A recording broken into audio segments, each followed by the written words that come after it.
ඉතින් අදත් මගෙත් එක්ක එකතු වෙන ඔයාලව ආදරෙන් පිළිගන්නවා.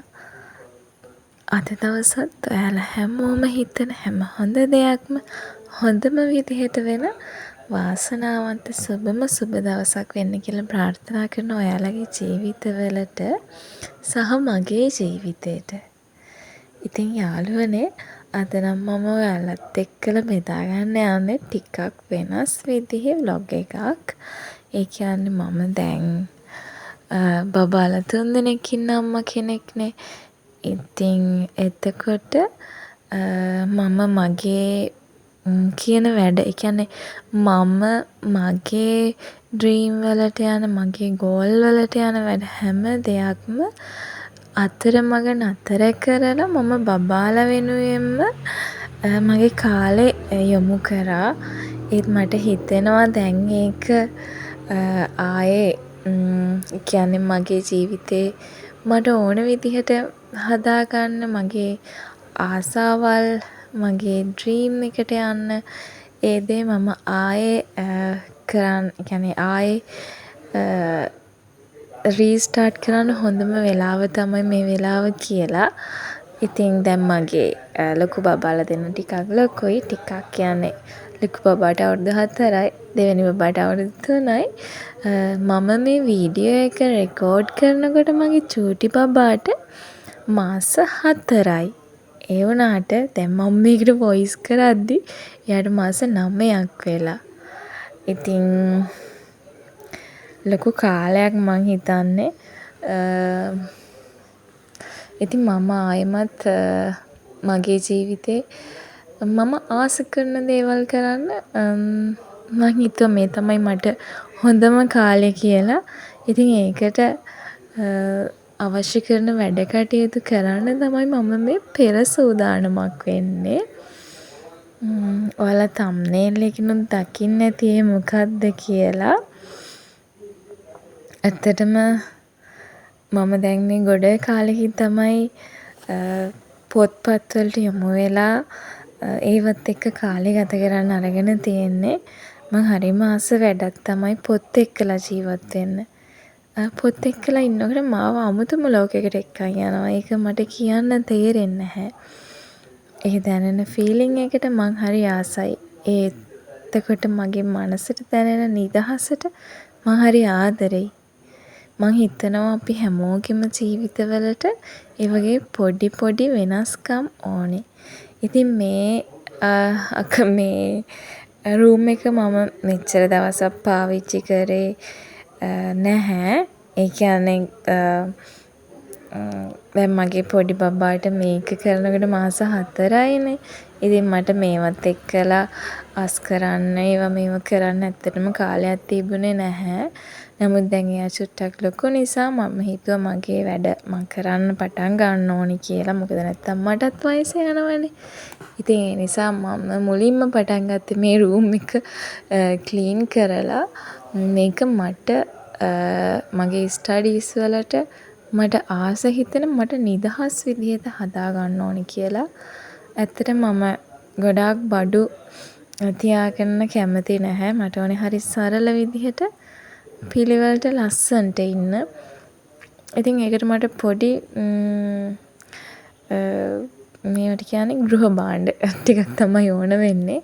මගේ බුක් රැක් තියෙන රූම් එක නෙමෙයි මේක.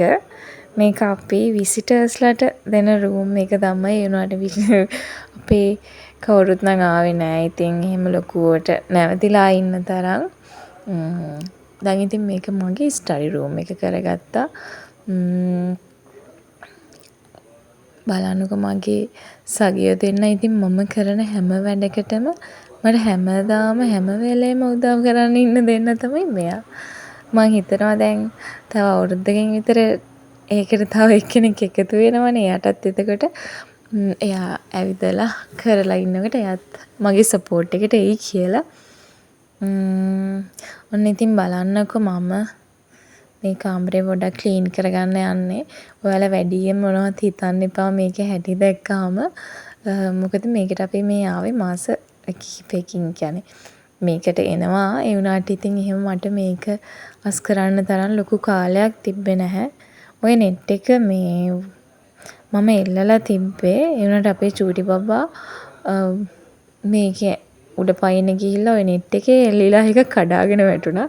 ඉතින් ඒකත් දැන් ඕමම තියලා මං ඉතින් දැන් මේ කාමරේ පොඩ්ඩක් අස් කරගන්න යන්නේ.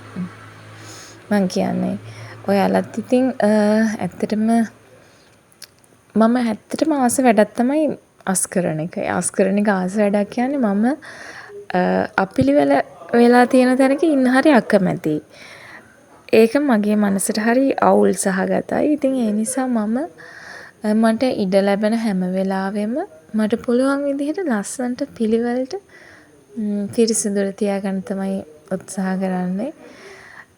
අපේ ගෙදර බබාලා චූටි නිසා ඉතින් ඒක කරන්න පොඩ්ඩක් අපහසුයි. අපහසු වුණාට මට හැකි සෑම වෙලාවෙම මම ඉතින් ක්ලීන් කරනවා. මගේ නිතරම ඉතින් මම ක්ලීන් කරනවා ගොඩක් වෙලාවට. මොකද ඉතින් මම නෙමෙයි ඉතින් ඔයාලත් එහෙම තමයි. මොකද අපි කැමති නෑනේ කවුරු වුණත් අපිරිසිදුවට අපිලිවෙලට ඉන්න. ඔන්න ඔය විදිහට තමයි ඉතින් මම මේ රූම් එක පිරිසිදු කරන්නේ. ඇත්තටම මට එහෙම ක්ලීනින් රූටින් එකක් නැහැ. මම ඩේලි මේ රූම් එක අතු ගන්නෙත් නැහැ දැන්. ඒ කියන්නේ මම දැන් ස්ටඩි කරන රූම් එකනේ. මේ වෙනකොට මම මේ රූම් එකේ ඉඳගෙන පාඩම් කරලා එක්සෑම් වලට මුහුණ දීලා තියෙනවා. තව එක්සෑම් ලියන්න තියෙනවා. තව වැඩ ගොඩාක් ඉස්සරහට එන්න තියෙනවා මේ රූම් එකේ ඉඳන් කරන. ඉතින් එහෙම කියලා මම ඉතින් ඩේලි මේක ක්ලීන් කරන්න යන්නේ නැහැ. මට පුළුවන් පහසු වෙලාවක තමයි මම මේ ක්ලීන් කරගන්නේ. මේකේ ගොඩාක් එහෙම අපිරිසිදුත් නැහැ. පොඩ්ඩක් කියනවාට ඉතින් අපිලිවෙලයි. ඒ බබාලා සෙල්ලම් කරන්න අරන් තියෙන ඒවා. පොඩි බබාලා ඉන්න තැන්වල ඉතින් ඔයාලා දන්නවා ඇතිනේ ඔයගොල්ලන්ගේ බබාලා කොහොමද හැසිරෙන්නේ කියලා. අපේ ගෙදර නම් ඕනම තැනකට ගියහම මොකක් හරි සෙල්ලම් බඩුවක් තියෙනවා. ඒ කියන්නේ මෙහෙමයි. මම එයාලගේ සෙල්ලම් බඩු තියන්න සෙල්ලම් බඩු තියන්න තැනක් තියෙනවා. ඒගොල්ලන්ට වෙනම ප්ලේ රූම් එකකුත් තියෙනවා. ඉතින් ඒ ප්ලේ රූම් එකේ වුණත් බබාලා නිතරම සෙල්ලම් බඩු තියාගෙන ඉන්නේ නැහැ. එයාලා ඒ සෙල්ලම් බඩු එහෙට මෙහෙට නිතරම ගෙනියනවානේ. ඉතින් ඇත්තටම මට හැමදාම ඒව හැම තිස්සෙම එකතු කරන්නත් බෑ. මොකද මම තනියම තමයි බබාලා බලාගන්නේ. ඉතින් ඒ නිසා මම ඒවට නියමිත තැන් තියලා තියෙන්නේ. මගේ ගෙදර හැම බඩුවටම ඇඩ්‍රස් එකක් තියෙනවා. ඔයාලා දන්නවද? ඒක හරි හොඳ ට්‍රික් එකක්. එතකොට අපිට ගෙදර හැමදේම හොඳට පිළිවෙලට තියාගෙන ඉන්න පුළුවන් වෙනවා. ඒ කියන්නේ අපේ ගෙදර තියෙන බඩුවලට අපි ඇඩ්‍රස් එකක් තියාගත්තාම එයාට නියමිත තැනක් තියෙනවානේ. ඉතින් එතකොට එයාට වෙන තැනකට යන්න ඕනේ නැහැ. එතකොට එයාගේ ඇඩ්‍රස් එක තියෙන ගෙදරට එයාට යන්න පුළුවන්. ඉතින් එතකොට අපි හැමෝම ඒ ඇඩ්‍රස් එක දන්නවනේ. ඉතින් එතකොට එයාව එතනින් ගිහින් තියන්න පුළුවන්. දැන් අපිටත් පෞද්ගලිකව ඇඩ්‍රස් එකක් තියෙනවානේ. ඉතින් අපේ පෞද්ගලික දේවල් හැමෝම වෙන්නේ අපේ ඇඩ්‍රස් එක තුලනේ. කියන්නේ අපි පදිංචි වෙලා ඉන්න ස්ථානයේදී. ඉතින් ඒ වගේ ඔයාලගේ ගෙදරත් හැම බඩුවකටම ඇඩ්‍රස් එකක් තියාගන්න. එතකොට ගෙදර පිළිවෙලට ලස්සනට තියාගෙන ඉන්න ඔයගොල්ලන්ට පහසු වෙනවා. මට නම් ඒක හරි පහසුයි. පහසු වුණාට මට පොඩ්ඩක් අමාරුයි ඒක කරන්න. මගේ බබාලා ඉතින් ඒවා තියන්න ඕන හැම තැනම තියන්නේ නැහැ. සමහර වෙලාවට ඒගොල්ලෝ ඉතින් ඇඩ්‍රස් එකේම නොවන වෙලාවලුත් තියෙනවා. ඉතින් ඒගොල්ලෝ හරි චූටිනේ. ඉතින් ඒක එයාලා ලොකු වෙනකොට ඒගොල්ලෝ ඒක පුරුදු වෙනවා. අනිවාර්යෙන්ම ඒක මම දන්නවා. මොකද මම ඒගොල්ලන්ව පුරුදු කරලා තියෙන ඒ විදිහට. පොඩි කාලේ ඉඳන්ම අපි බබාලාගේ ඔළුවට දාන ඒවා එයාලා හරි ඉක්මනට ඉගෙන ගන්නවා සහ එයාලා මතකයේ තියෙනවා. ඔන්න බලන්නකො මේ කාමරේ තිබුණු කුණු ගොඩ දැක්කද? එතන දූවිලි කුණු බැඳිලා ගොඩක්. ඉතින් ඒ ඔක්කොම දැන් මම අස් කරලා දැන් නම් මේ කාමරේ වැඩ ඉවර වෙන්න යන්නේ. බලන්නකෝ ඉතින්. ඔයාලත් ඉතින් මට මොකක් හරි කමෙන්ට් එකක් දාගෙන යන්න ඔයාලගේ අදහස්. මං හරි කැමතියි ඒව දැනගන්න. ඔයාලට හිතෙන දේ ඔයාලා ඉතින් ලස්සන වචන ටිකකින් මට කියන්න.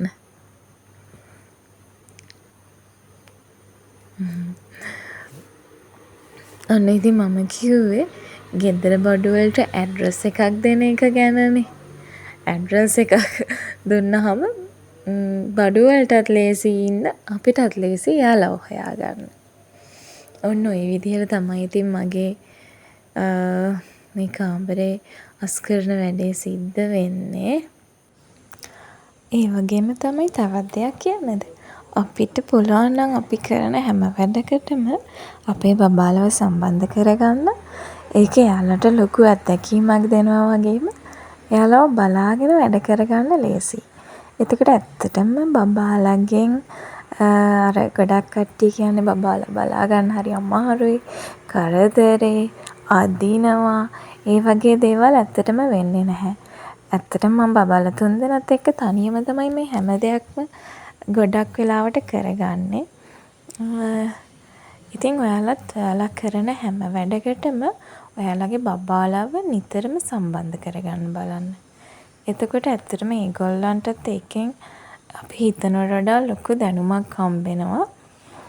සහ ඒගොල්ලෝ අපිත් එක්ක කාලය ගත කරනවා.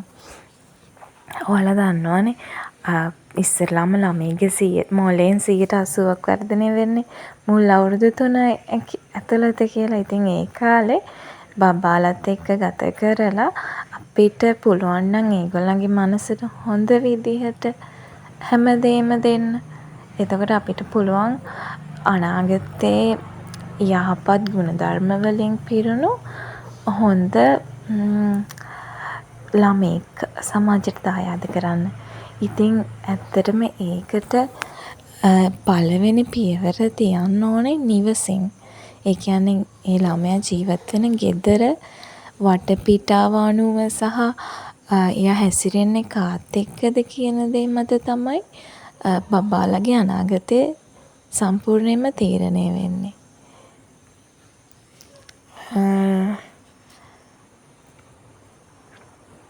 මගේ බබාලා ඉතින් මම හැම වැඩකටම සම්බන්ධ කරගන්නවා. ඒ නිසා ඉතින් මට ඒගොල්ලොත් එක්ක කාලේ ගත කරන එක එතරම් අපහසු දෙයක් නෙවෙයි. ඒ වගේම ඔයාලට තව දෙයක් කියන්නද? ගොඩක් අය අහනවා මගෙන් බබාලා 3 දෙනෙකුත් තියාගෙන ඇයි තවත් ඉගෙන ගන්නෙ? ඇයි මෙහෙම මහන්සි වෙන්නේ? ඒ වගේ ප්‍රශ්න ගොඩාක් අහනවා. ඇත්තටම අපි ඉගෙන ගන්න දේ තමයි අපිට කවදා හරි අපේ ජීවිතේට වැදගත් වෙන්නේ. බබාලා ලොකු වෙනවා. එයාලා හැමදාම එකම මට්ටමට ඉන්නේ නැහැනේ. ඒගොල්ලෝ ලොකු වෙලා ඒගොල්ලන්ගේ ජීවිතේ හදාගෙන ඒගොල්ලන්ට ඉස්සරහට යන්න පාර පෙන්වන එක විතරයි අපිට කරන්න පුළුවන්. අපිට එයාලගේ ජීවිතේට ඇඟිලි ගහලා ඒකට එබිලා ඒක ගත කරන්න ඕන සිස්ටම් එක අපිට කියලා දෙන්න බෑ. අපිට පුළුවන් ඒක කරන පාර පෙන්වන්න විතරයි. ඉතින් බබාලා ලොකු වෙනවා. එයාලා මේ විදිහට හැමදාම ඉන්නේ නැහනේ. ඒ වුණාට මම දැන් හරි ඉගෙන ගන්න මම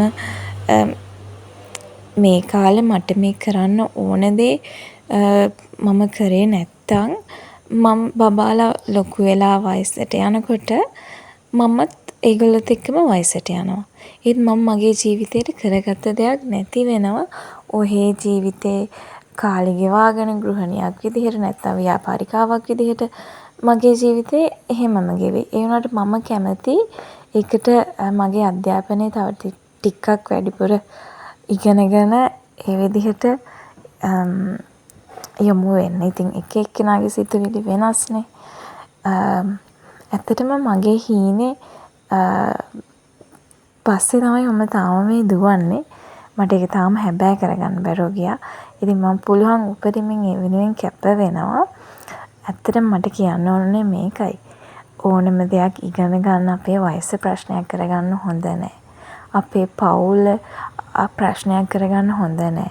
අපි ඉන්න තැන, අපේ වටපිටාව, අපි කරන රැකියාව ඒ කිසි දෙයක් ප්‍රශ්නයක් කරගන්න හොඳ නැහැ.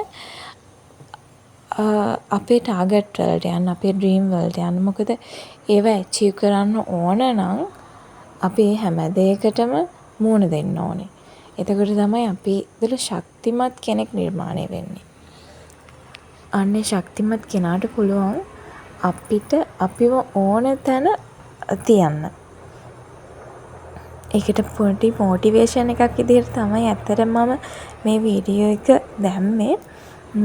මොකද මට කීප දෙනෙක් කියලා තියෙනවා ඇත්තටම මගේ channel එකේ දැන් තාම ගොඩාක් subscribersලා නැහැ. ඒ වුණාට මට කීප දෙනෙක් කියලා තියෙනවා මගේ වීඩියෝස් බලපුවාම ඒගොල්ලන්ට හොඳ මොටිවේෂන් එකක් එනවා. ඉතින් තවත් ඇයි මේ වගේ වීඩියෝස් කරන්න කියලා. ඉතින් මම ඒ විදිහට හැම ලොකුවට මේ වීඩියෝ කරගෙන මේ පැත්තට බර වෙලාම යන්න කෙනෙක් නෙවෙයි. මට හැම වැඩම බැලන්ස් එකේ කරගෙන යන්න ඕනනේ. තේරෙනවනේ මගේ කට්ටියත් එක්කලා මගේ හැම වැඩම බැලන්ස් එකෙන් මම කරගෙන යන්න ඕනේ. ඉතින් එතකොට මට වීඩියෝ කරන්න නිතරම අපහසුයි. ඒත් මේ වගේ වීඩියෝ එකක් දාපුවම ඇත්තටම කම්මැලිකම ගෙදරට වෙලා නිකන් ඉන්න ඕනම කෙනෙක්ට හිතෙන්න පුළුවන් මේ වැඩ කරන්න. ඔය කාලේ නම් මම දැන් මහතයි. ඔය කාලේ මගේ බර 65යි. දැන් නම් එච්චර මහත නෑ. ඔය බබා හම්බෙලා මාස 4 ඉන්නේ. දැන් ওই තරම් මහත නෑ. දැන් මගේ බර ඊට වඩා ගොඩක් අඩුයි. ඔච්චර මහත නෑ මම. දැන් මම. ඉතින් මම මගේ ඇඟත් අඩු කරගත්ත විදිය මම ඔයාලට කියන්නම්. මාස 9යි දැන් බබාට. ඒ ඇතුළත මම මගේ ඇඟ කොහොමද හදාගත්තේ? ඔය වගේ තිබුණු චබි ඇඟ කොහොමත් කාන්තාවන්ට කියන්නේ අම්මලාට බබාලා හම්බුනහම හෝමෝනමය වෙනස්කම් වෙනවා, ශාරීරික වෙනස්කම්, මානසික වෙනස්කම්. ඒ හැම දෙයකටම මුහුණ දෙන්න ඕන. ඉතින් ඒ හැම දෙයක්ම බලාපොරොත්තුෙන් තමයි කාන්තාවක් වුණාම ඉන්න ඕන. ඉතින් ඒ වුණාට අපිට පුළුවන් ඒවා යාවත් කාලීන කරගෙන අපිට ඕන විදිහට අපිව හැඩගස්ස ගන්න. මේ නම් රෑ වෙලා මම අර ටික දවල් ඉවර කරලා කාමරේ හොඳටම ක්ලීන් කරලා තිබ්බේ. ඊට පස්සේ මේ බබාලා නිදි කරවලා රෑ වෙලා ඇවිල්ලා තමයි මම කාමරේ ඉතුරු වැඩ ටික පටන් ගත්තේ. මොකක්ද එහෙම දාගෙන ඇවිල්ලා මට මේක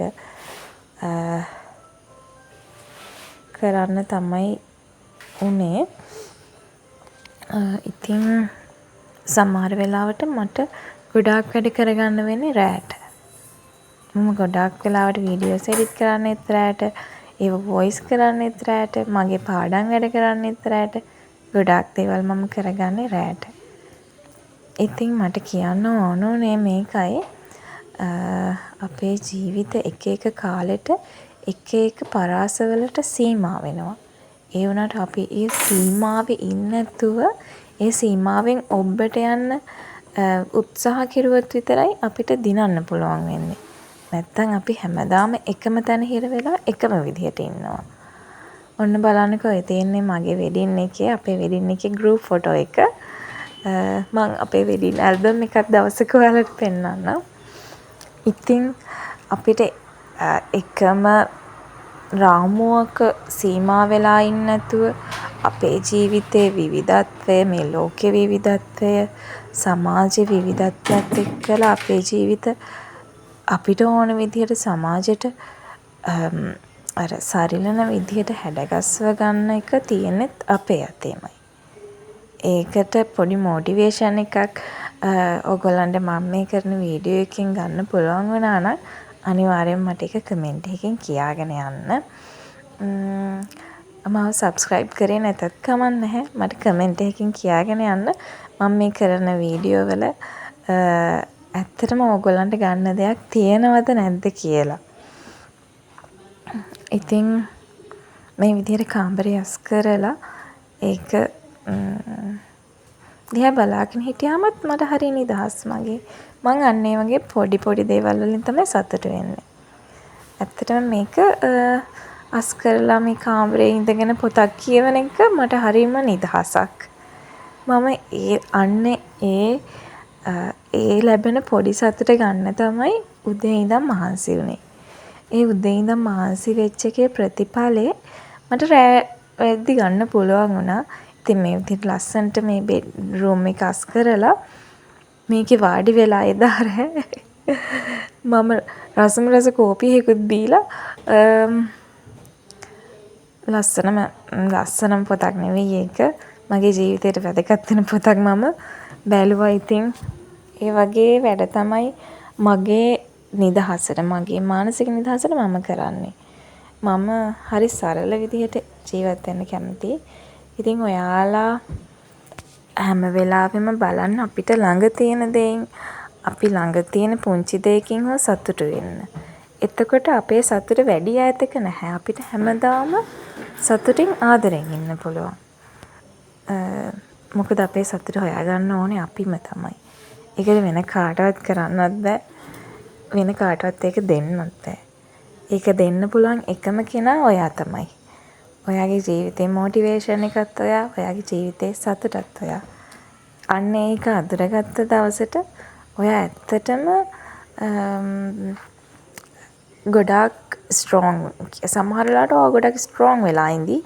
ඒත් ඔයා එතකොට ජීවිතේ දිනන්න පාත් එක හදාගෙන තියෙයි. ඉතින් ඔන්න ඔය විදිහට තමයි මේ වීඩියෝ එක අද දවසේ වුණේ. ආයෙමත් ඉතින් ඔයාලත් එක්ක මම මගේ ජීවිතෙන් දවසක් බෙදා ගන්න එන්නම්. එතකල් ඉතින් මේ වීඩියෝ එක කොහොමද කියලා ඔයාලට දැනෙන දේ මට ආසයි මං කමෙන්ට් එකකින් බලන්න. ඔන්න බලන්නකො මගේ මහන්සියේ ප්‍රතිඵල කොහොමද කියලා. මට නම් මේක දැක්කම හරි සතුටුයි. ඒ කියන්නේ මම පිළිවෙලට තියාගෙන ඉන්නවා. ඒ වුණාට මේ රූම් එක මම ගොඩ කාලෙකින් තමයි මෙහෙම තියාගෙන ඉන්නේ. ඒ නිසා ඇත්තටම මේක මට සතුටක්. මේ තමයි මගේ ස්ටඩි ටේබල් එක. මම මේ දවස්වල මගේ වැඩ හැම එකම කරගන්නේ ඕකේ. ඉතින් ඇත්තටම මම මේ විශ්වයට ස්තුතිවන්ත වෙනවා මට මේ තරම් ලස්සන ජීවිතයක් ලබලා දුන්නට. මට මේ හැමදේම හම්බෙන්නේ මං හිතන්නේ මම මේ හැමදේටම ස්තුතිවන්ත වෙනවා. ඒකත් එක දෙයක් වෙන්නේ නැති. ඔයාලත් ලැබෙන හැමදේටම ස්තුතිවන්ත වෙන්න.